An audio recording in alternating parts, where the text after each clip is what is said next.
Welcome to the New Books Network.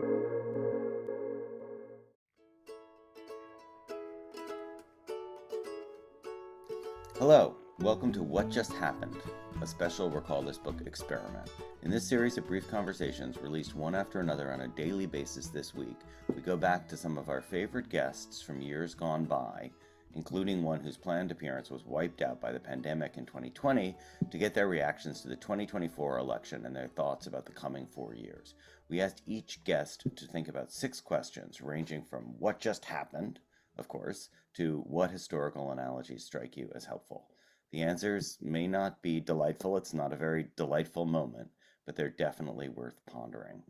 So we begin today with that erased guest, Mark Blyth, an international economist from Brown University, whose many books for both scholars and a popular audience include Great Transformations from 2002, Austerity, The History of a Dangerous Idea from 2015, and a forthcoming book you'll hear him describe in the episode.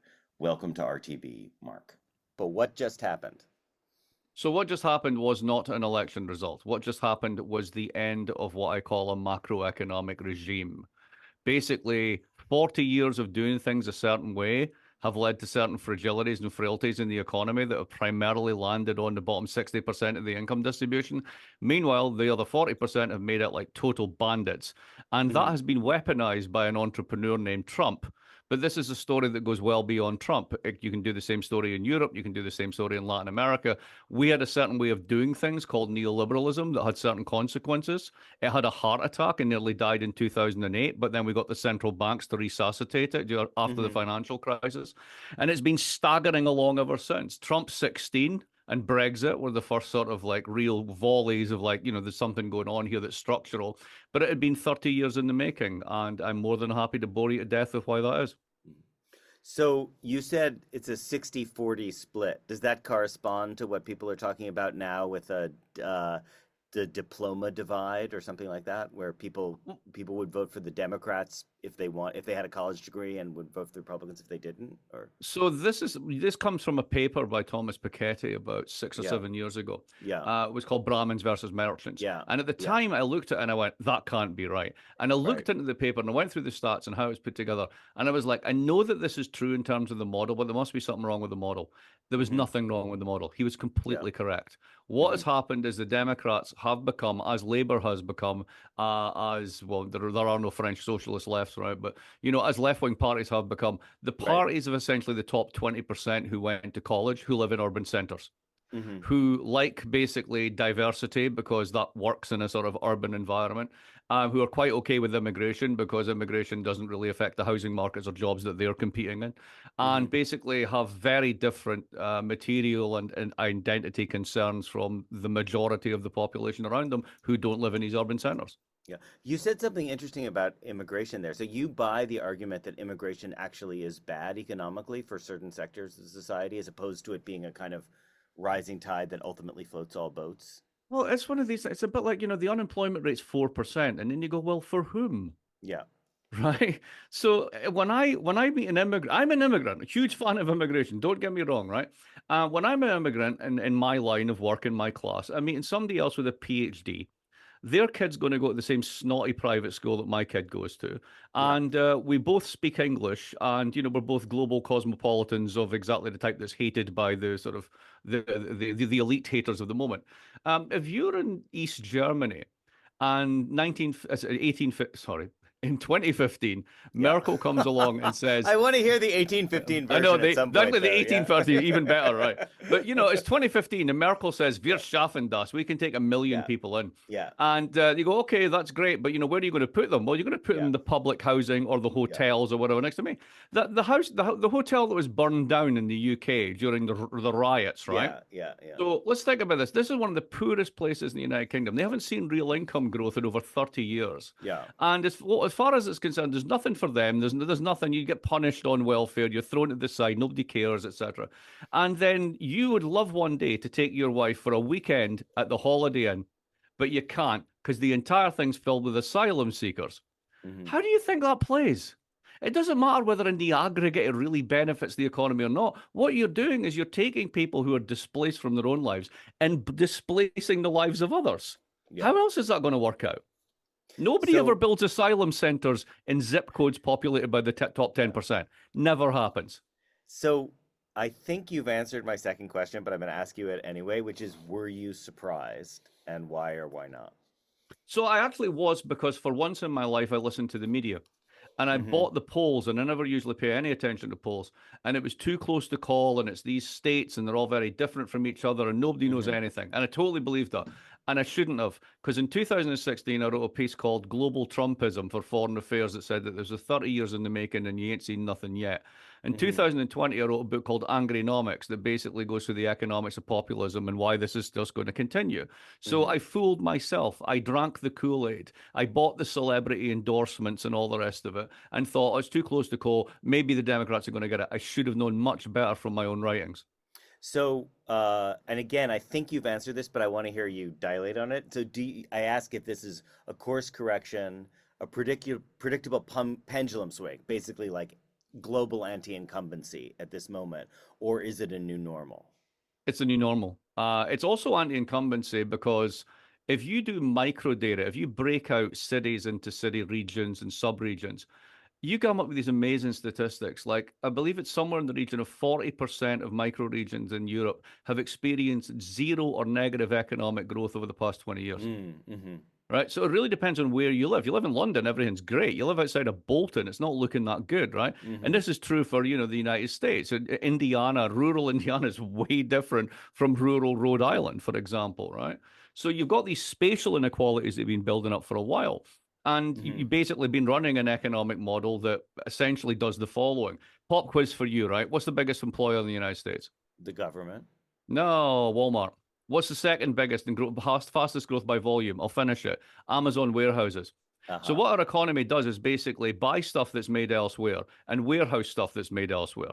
Mm-hmm. If you keep running that model, that displaces all of your domestic production. And then you end up with the only thing left, which is the dollar, which everybody banks into because the exporters have to get some currency for all the stuff Yeah. they're putting in Amazon and in the warehouses, right? If you don't want your economy to basically become empty, completely hollowed out, then you have to stop this. One attempt to stop this was the IRA, focusing on green stuff. The Mm-hmm. attempt you're going to get now with Trump is basically tariffs and the Mm-hmm. repatriation of American capital. This is the end of a way of doing things. That's why this is not a course correction. So, I don't know if you had a chance to read that Bernie Sanders article, which I think was in the Boston Globe, actually. So, Yeah, I but saw the reprints of it in the Guardian and stuff. yeah. Yeah. So what do you basically he says it's along the lines of the Piketty, but he says, this points a way forward to the Democrats to re-engage with doing working class politics. Do you agree with that, or? I do, but to the extent that you've got a lot to overcome, right? Between 2000 and 2016, there was no income growth at all for the bottom 60%. Right, and that was when things were fine, right? Even including Yeah. the financial crisis, and then Trump comes in, and between 2016 and 2019, the bottom 40% get substantial real income growth for the first time. Now, you hear that under Biden, income growth got up, yes, but inflation's eating away at it, and income growth has actually been net negative because of inflation. Mm-hmm. So people just don't believe the Democrats. They basically look at it the entire period of the past 15 years and say, all right, so there was no help for me, but there was help for mortgages in the sense that the banks got bailed out, right? Mm-hmm. There Mm-hmm. was no help for me for my adjustment as my job got moved abroad. But nonetheless, you guys who own the shares in this made a bomb out of it, right? And it's just this essentially this how can I put it? This big ask that the Democrats are asking people now, that despite the fact that we became a party of the top 20%, trust us, we know what we're doing. And the other thing that they do in this one is like, this is also the party, and this is what this is the Republicans weaponize to their great advantage. This is the party that can never shy sick of starting a war. This is the Mm-hmm. party that is always out there in foreign policy with America's commitments and all this sort of stuff. And none of their sons and daughters are the ones that get their legs blown off in faraway places and come home and deal with drug addiction and alcoholism and homelessness. So basically, there's a huge divide here. The Democrats have zero credibility on it. And that's why Trump has been able. Think about this, right? The Republicans were the party of American capital. Mm-hmm. That's no longer the case. Fortune 500 didn't give anything to these guys. They've got billionaires and micro donors. It's an entirely different beast. That's interesting. Yeah. Um, so Historical analogies. You mentioned 1830 already, but Yes, I let's take let's go back to let's go Bismarck, right? let's go back to 1830. But seriously, you make a point. You're making a large claim about a Yeah. new normal, like a reset moment. So, what are the Yep. helpful historical analogies for you? So I think this happens about every 50 to 60 years, right? There's a Russian economist from years back called Kontradiev who talked about this stuff for different reasons. But my version of this is very straightforward. So how do you organize the world's money in such a way that you can make profit? And back in the 1870s, we had this thing called gold. And everybody thought it'd be a good idea if everyone's currency was valued in terms of gold. And if you did that, then prices would be stable and we could trade with each other and we could all get rich. The problem is that creates an incentive for everybody to be an exporter or not do an importer. And if everybody's trying to export prices have to go down. You get deflation. That also affects wages. People don't like that. They get really angry and they start having Russian revolutions, amongst other things, right? So the bug in that system, if you want to put the bug in the software in this one was deflation. So then we have 20 years of chaos in the interwar period, World War II, everybody dies, and you get a big reset. And the big reset was Bretton Woods. We're going to close the capital account. We're going to basically have a fixed exchange rate with gold, but everybody with the dollar, but everybody moves against the dollar, blah, blah, blah. A different way of doing it, basically insulating the national economy. And this worked well for about 30 years. And the bug in the software on this one was inflation.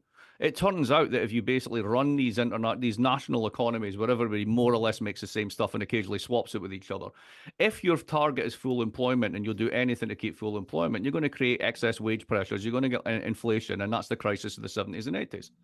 Then we thought, all right, how are we going to get rid of this one? Right. Well, the problem is democracy, essentially, because that's a problem because people want more stuff, Yeah. and wages are too problematic. So we need these independent central banks with a hardware modification. So these independent central banks now control everything that's called monetary dominance, interest rates, Volcker, boom, boom, boom, the whole lot. And we're going to privatize, integrate, liberalize everything. We're going to go back to the 1870s only with no gold, right? That's basically the model. So we did that, and it was great, and we got cheap stuff forever when China joined the global economy, et cetera, et cetera. But there was a few bugs in that software. The first one was everybody lives off credit, so you get huge amounts of leverage in the financial system, right? Second one is you get massive inequality that's papered over by credit and easy access to credit. And the third one is you get asset inequality because basically the top 10% own everything, and that over compounds over time. This is Piketty's R over G, right? They get more and more Yeah. stuff, right? You create a very fragile system, and when you get to 2008, that system breaks. But this time there was no reset. No one came in and said, we need to break it and fix it. Central banks came in, basically did quantitative easing. It's a sticking plaster on the whole thing. Well, who's still bearing the cost of this? It's the people at the end of the income distribution who just are not seeing their lives improving. This is the deaths of despair. Right? This is the homelessness epidemic. This is like ordinary working people once again paying the cost, where the top 20% people like me are making out like bandits. And now you say, but Mark, that's all about inequality. We don't politicize inequality. We politicize immigration, and it looks very different. And that's not what the Republicans are talking about. They might not be talking about it. They might have weaponized it in very clever ways, but at the end of the day, that's driving it because that's what's driving it everywhere. And this macro regime has reached the end of its life. And one way or another, we were resetting it. Notice both Biden and Trump have tariffs. Biden wanted to rebuild America behind tariffs through green industrialization. But Trump basically wants to do it through capital reappropriation and massive productivity growth through deregulation, but both behind tariffs. We're on a course to do the reset. No one's talking about it as what it is, but that's what it is. This is the big reset. Is there an instance of a country that's out ahead of this? Is there a place where you can see that model at work now? It's a Or does it really have good. No, it begins and ends with the biggest players, and the biggest players are basically what China is doing on one side and what the United States is doing on the other. Well, so And what is China? Yeah. China has doubled down on under Xi on exports. They're just playing the export game, right? And we will manufacture it, you will take it. And ultimately, the whole world has said, no, we won't. We're going to put tariffs up on this. They don't want to increase domestic consumption because if you do, you kind of trade that off in a way with political control. And the Leninists are back in charge and they really care about surveillance and political control. So they're willing to go with lower growth rates for political control. But the way you pay with this and you keep the lid on it is by doing exports. Problem is the rest of the world no longer wants that and is engaged in a reset. So if you think about what both these projects are, they're trying to get the exporters, the Germans, the Chinese, etc., to do less of what they're good at and to become a bit more like us. And in return, what we'll do is we'll stop buying everything and just becoming a big warehouse and actually make some stuff ourselves again. Is there a way that you can see a positive left wing or democratic ownership of this process of rebalancing or, the shift? Well, it could have. I mean, let's face it. Although he's won, the presidency and the two branches of government. I mean, it's not as if he won 55 or 60%. Yeah, Right. I mean, and yeah, and and the Democrats insist on targeting all women as anti-abortion activists when 45% of them voted for Trump. I mean, there's certain own goals you can stop doing, yeah, right? So yeah. the real costs of Trump are two things. Number one is the emerging human tragedy of mass deportation of 12 Yes, million people. They're going yes, to try this. It's going to be horrible. yes, It's going to be ugly. It's going to be everything that America, in my mind, doesn't stand for, right? yes. But they're going to do it. The second one is America turns its back on climate change, which is pretty hilarious because climate change doesn't care what America thinks. Yeah, Right. At the end of the day, you're arguing with physics. yeah, So if you want to argue with physics, that's great. If you want to do a short-term play where your rate of return on investments is 10%, you burn the Federal Register, everything's great, boom, boom, boom, it's fantastic, money all over the place. Doesn't matter. Sea level's still going up. Ocean Well, acidification is getting so worse. if I could There's just real interrupt, trade-offs. people talk about there being a political cost for the mass deportations, which I hope is true, and I kind of think it might be true. People I don't don't. really make that point. You don't think that's true? You No, don't think I they'll don't pay a think. price? No, I don't think. I Really? But think they there's did an, in the first regime. In the first regime, listen to me. In the first right. Exactly. administration, in 2007 and 17 and 18, they certainly paid a price for those, border separations and things Yeah, like but that. they'll do it with better optics. And are you forgetting the fact that the guy who was deporter in chief was Obama? Hmm. Obama was deporting nearly 500,000 people a year. Hmm. So all he has to do is double that, and he's two-thirds to his record, Hmm. right? And this is also because Democrats never go anywhere near border regions, because Democrats don't go talk to people who feel their lives are impacted by these. And massively misjudge the Latino vote in particular. Then we're like this will cause an outrage. We'll all be outraged, and then we'll be outraged that there'll be no outrage. I just don't think this is going to play. I think the politics on this has shifted. The polls show, not that I'm a great believer in polls, but they do show that for the first time ever, Americans, a majority of Americans, are actually okay with mass deportation. I see. Okay, so again, like, can I ask the question about what democratic politics, what would be a feasible democratic politics that would take advantage of this structural recalibration that you're talking about, or this reboot? So the feasible politics was what Biden was doing in terms of the IRA and green and reindustrialization. The problem with it was they needed to win another election and or start sooner. So you wasted the big, well, they didn't waste it. They got tied up with Joe Manchin and all the rest of it, and also Yeah, the overambitious Build Back Better stuff, right? You didn't have a right, mandate for that. Don't try and push it. But if they'd actually squeaked this election, you would have got IRA 2. And if you'd done IRA 2 and focused on skills and labor mobility, as well as like getting the investments in, by the time you have a next presidential election, you would have had like 200,000, 250,000 people in mainly Republican districts embedded in the green economy, plus another 400,000 in jobs that spin off of this, right? That's facts on the ground. That's what they were trying to create.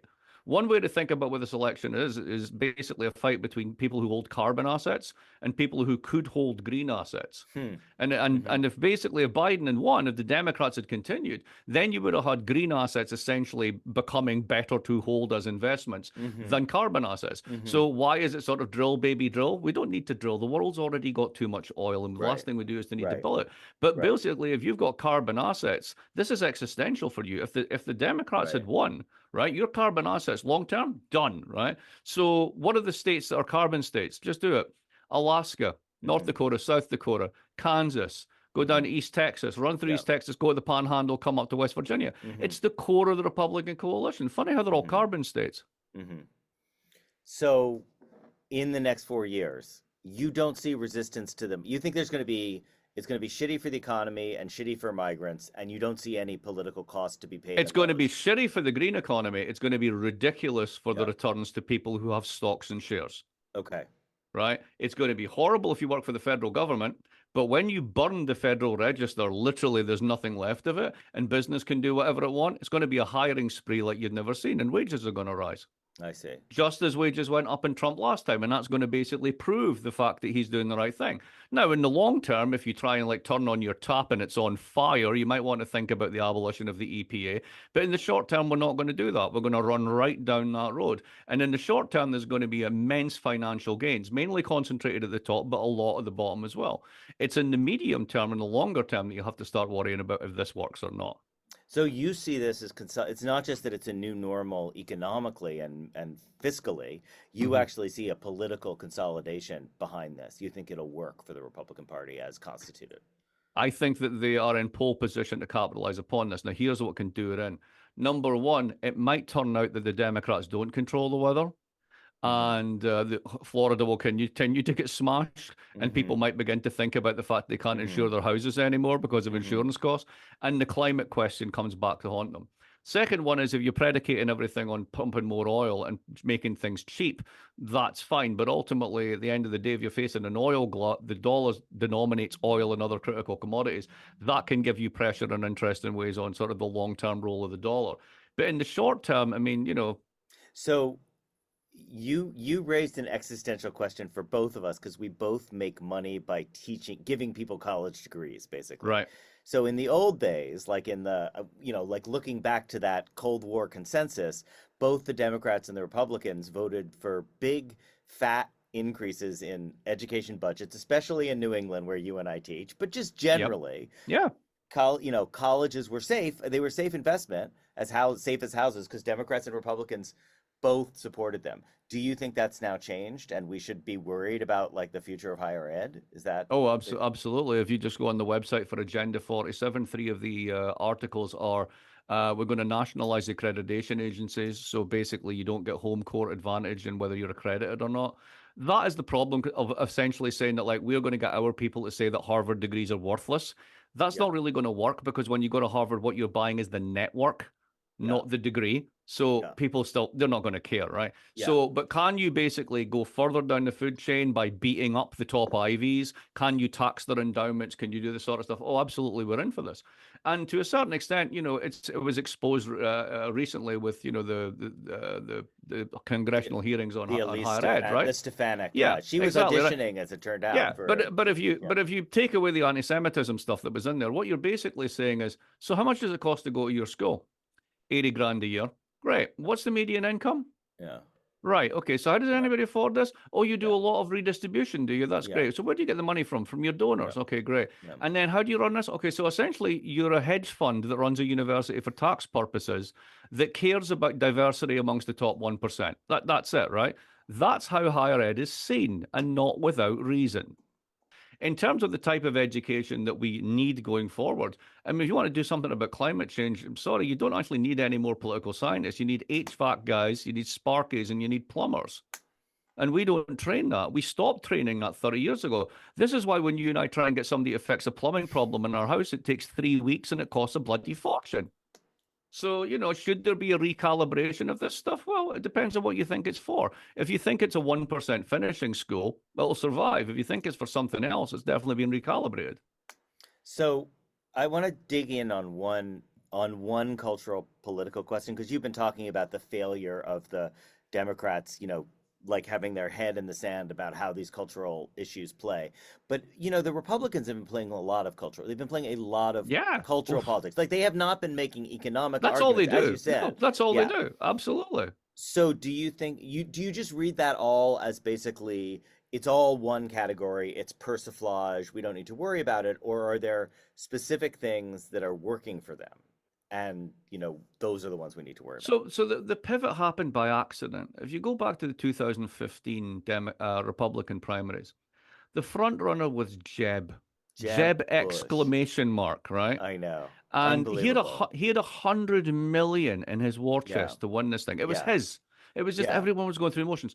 Trump walks in and says, "Why did we do Iraq? That was a huge waste of time." Yeah. And the pearls were clutched. How can you Yeah. say that about Yeah. our men in uniform? He Yeah. just called them Yeah. on bullshit. And all he does in his own inimitable style is just call people on bullshit. Now, a lot of what he Mm-hmm. says is bullshit, but a lot of people are receptive just to the fact that he calls bullshit, Mm-hmm. right? So when he walks into a factory in Wisconsin and says, I get it, I understand why you're angry, I understand why you feel frustrated because all your jobs went to China. Now, what he forgets to say is, your American corporations decided to screw you and take Yeah. your jobs to China with our capital. But don't worry, if you got a 401k, that made you richer. So it's good for those guys, right? He didn't Mm-hmm. fill in the blanks, but he Mm-hmm. wasn't wrong about it, right? And Mm-hmm. that's what resonates. So when he talks about immigrants and jobs, right? The dogs and cats stuff is utterly ridiculous, right? But is he talking about something that you can view as very positive?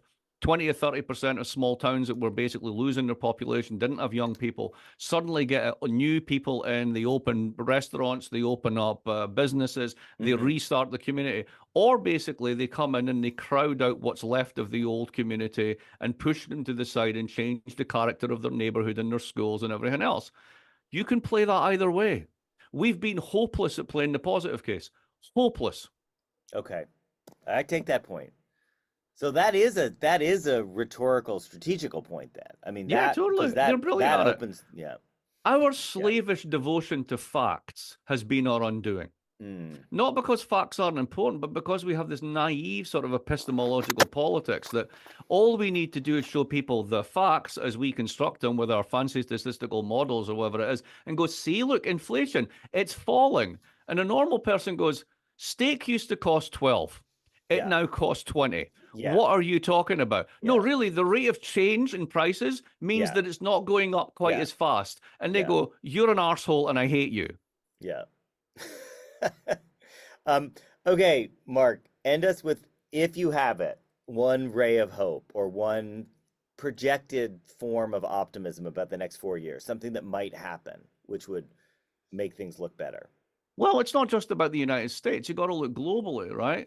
There's a myth that the United States needs to lead, right? This is what gets the United States into trouble all the time. Like, we need to lead in our thing and blah, blah, blah. It's a very democratic way of thinking about leading the world. The rest of the world doesn't care, right? When the United States dropped out of Kyoto, climate cooperation went up. When we backed out of Paris, climate cooperation went up, right? So most of this is going to be decided in China and India anyway. It's a sideshow. American emissions, even with Trump, will continue to decline just at a slightly lower level than they should, right? That's basically it, right? Are we going to give completely up on the green economy? I know there are certainly people in the Republican side that would want to push for that, double down on carbon assets. But unless you've got literally rocks in your head, you want to have some of your investments in this space. Yeah. And, you know, the governor of Georgia is not going to allow them to shut down battery factories, right? So there are material facts on the ground, which means that even with all of the Strom and Drang and the noise, there will be sort of, if you will, not resistances, it will be channeled into different ways. Second thing is, I'm old. I remember Reagan. I remember the whole world freaking out about how dumb he was, right? Yeah. The British television used to have a TV show called Spit and Image. And there was a segment in that called The President's Brain is Missing. They ran it every week, right? And we were horrified. And this bugger, he nearly started World War III with Operation Able Archer in 1983. Yeah. It nearly happened, right? And then we got Bush. Bush was a moron, right? He was so stupid, right? You know, the pie gets higher. What an embarrassment, blah, blah, blah. Yeah.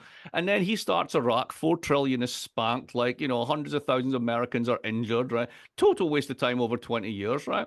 And then along comes Trump. And Trump says, I just promise you one thing. I'm not going to get you into a war. Yeah. The Democrats won't promise that. Yeah. Right? Think about that. That's huge for the minds of the people whose sons and daughters actually staff the military. And the final thing is, we're still the most technologically advanced, creative, innovative, entrepreneurial economy on the planet. And this is why Europe's growth trend is, and ours is like a rocket ship. So in the long run, I don't worry about it. Okay. From your guitar-filled studio. Exactly. Mr. 1% sitting here with his toy shop. No, I didn't mean it like that. I admire your ability to make music. It's entirely true. I'm fine with it as well. It's good. You're not fiddling while America burns. No, absolutely not. I'm playing a funk bass and helping it get better. Excellent. All right, Mark, thank you so much, man. Of course. Can we plug the book as well, the forthcoming book? Yeah, absolutely. Talk about your forthcoming book. All right, so the forthcoming book is with Norton, coming out in May 2025, and it's called Inflation, A Guide for Users and Losers.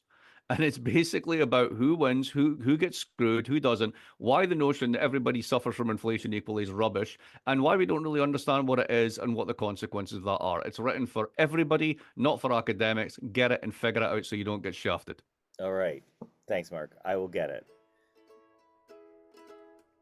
Recall This Book is the creation of John Plotz and Elizabeth Ferry. Sound editing is by Kamaya Bagla, and music comes from a song by Eric Chaslow and Barbara Cassidy. We gratefully acknowledge support from Brandeis University and its Mandel Center for the Humanities. We always want to hear from you with your comments, criticisms, or suggestions for future episodes. Finally, if you enjoyed today's show, please forward it to 5 people or write a review and rate us wherever you get your podcasts. Thanks for listening.